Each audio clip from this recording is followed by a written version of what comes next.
yesterday it said that I was dating Avril Lavigne, and I'm like, what the is that? She's Canadian. I wouldn't do that. No offense to Canada, but I know her. Actually, I shaved her head.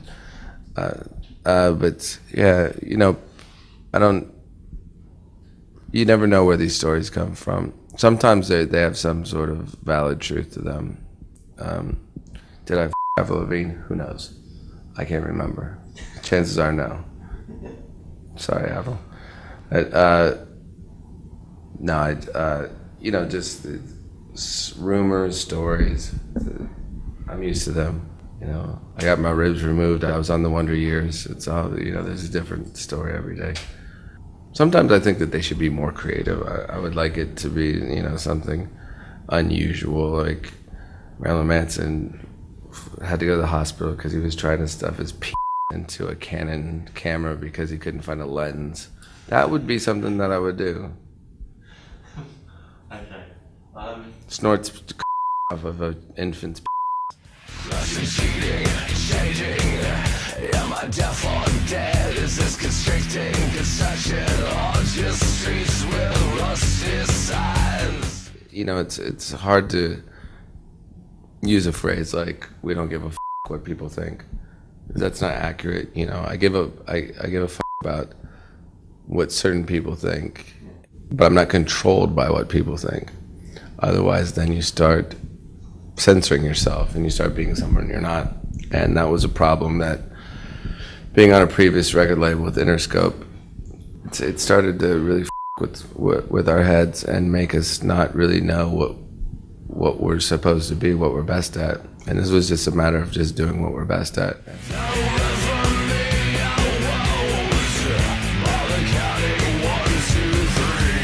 In the world we live in now, when everything is so behind the scenes, and everything's explained, and everything is reality TV and everything else, and even surrealism isn't surreal anymore.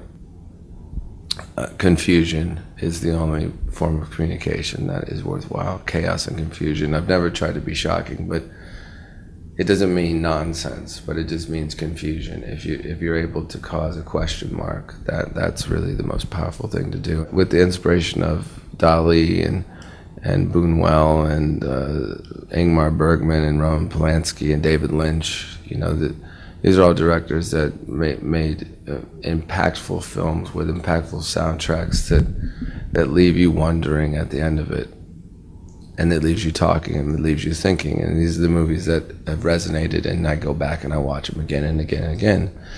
And that's what I wanted to do on this record.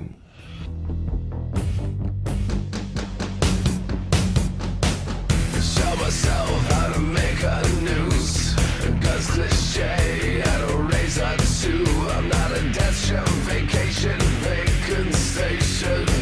There's definitely a mixture now of celebrity and rock star that didn't exist when I started.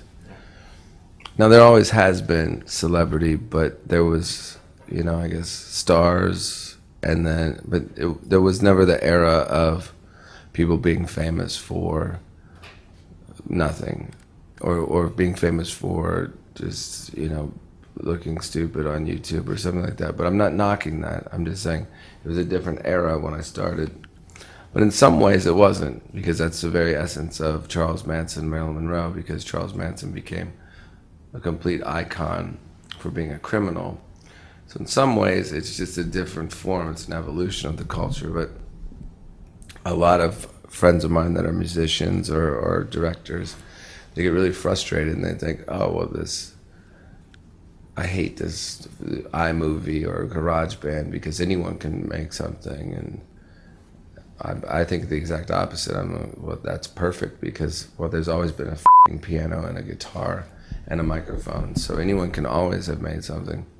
So when I moved into the place where I recorded the record, I looked at it like a zombie film. You got a piece of paper and a pencil. It's the end of the world. What do you do with it? You can wipe your ass, you can stab someone with it, you can start a fire, you can draw a picture, you can write a poem, you can make a suicide letter. You got options, but limitations make more creativity.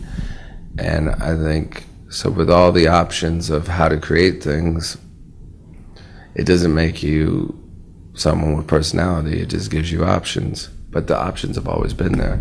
So I gave myself that limitation, and for me, it made me more exciting, more creative. I started to get into that mentality.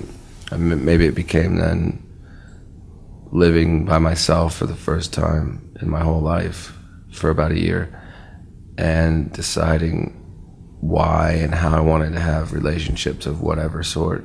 Some people might think it is easy. A lot of people have a perception about, I never realized that I could tell girls, hey, come over and me, because I never really got that rock star part of it, because I always was in relationships. And I never really fell into that because I have a certain level of intimacy issue that I can't be around. I can't be too close to people that I'm not comfortable with for whatever reason, lots of reasons, you know. The idea that to say to somebody, listen, you can come over, but you can't stay because I don't feel comfortable with that. It's not a real great way to get laid, I'm sure, you know, for most people. So I didn't spend my year being single, you know, like just with like a never-ending carousel of girls coming out of my house. But I did spend the time hanging out and with a lot of different, you know, artists and directors, and become friends with, you know, like my friend Eli Roth and stuff like that, and just, I guess, having adventures, kind of having a childhood that I didn't get to have because I was on tour. And it helped me look at making the record in a way different way. And I had people in the room when I sang, which was something I never do before. You know